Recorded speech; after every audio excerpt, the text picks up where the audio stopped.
Cinemas are closed at the moment, but we do have Scoob. Come on, Scooby-Doo, I see you. Pretending you got a sliver.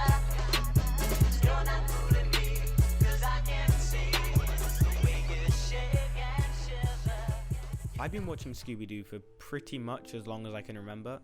It's definitely the animated franchise that I hold closest to my heart. I own the VHS tapes and DVDs of basically every Scooby-Doo film that released from the late 90s to the late 2000s, so of course when this movie released, I had to check it out. It doesn't really take much to get me to like a Scooby-Doo movie, so I figured it couldn't be that bad. We start off with a bit of an origin story about how the Mystery Inc. group came to be. We see that Shaggy has no friends and finds a stray Scooby-Doo on Santa Monica Beach, and then later meets the rest of the gang during a Halloween trick-or-treat session. This sequence could have been okay if it were used to flesh out some of the already existing relationships between the gang. However, it just doesn't do that. We don't learn anything that we didn't already know. We then cut to a recreation of the classic Scooby-Doo Where Are You intro sequence.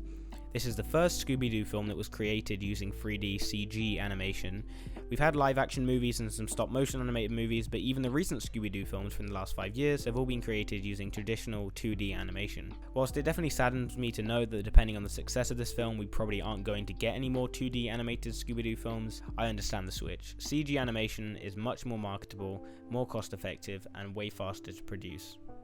This means we also hear the voice acting for the first time.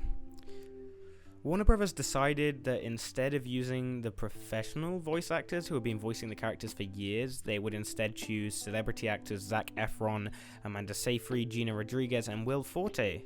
I don't actually dislike any of these actors.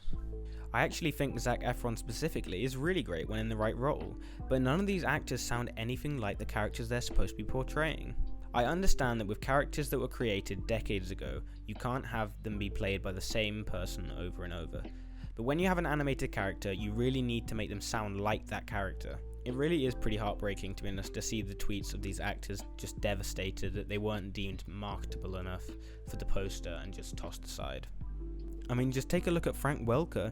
He's voiced Fred in every piece of Scooby-Doo media since the original series in 1969, with only the live-action movies and the pup-named Scooby-Doo series as exceptions. Don't worry though, they got Frank Welker to voice Scooby-Doo, which despite being the only good performance and the titular character, you would only know if you looked to the 10th person in the credits. I just find that so insulting. This film is very much attempting to be a comedy. The problem is though, is just the comedy sucks, man. It really sucks. Oh look, it's Simon Cowell. Oh look, they're singing the song from A Star Is Born.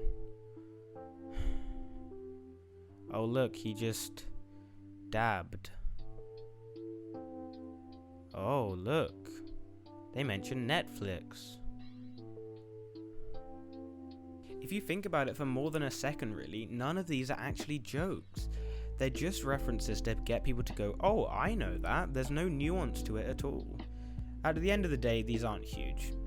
I think the voice acting sucks, and I think the jokes aren't funny, but I'm sure kids will get something out of it.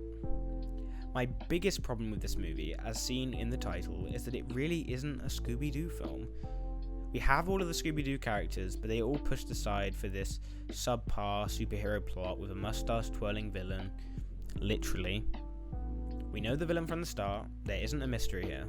It's a real shame to just see everything that made Scooby-Doo interesting get thrown out of the window. Thanks everybody for watching me cry over a kids movie. I stream occasionally on Twitch and I'm pretty active on Twitter, so if you're interested in either of those, you can find the social media links in the description. And peace out. Finally, bro.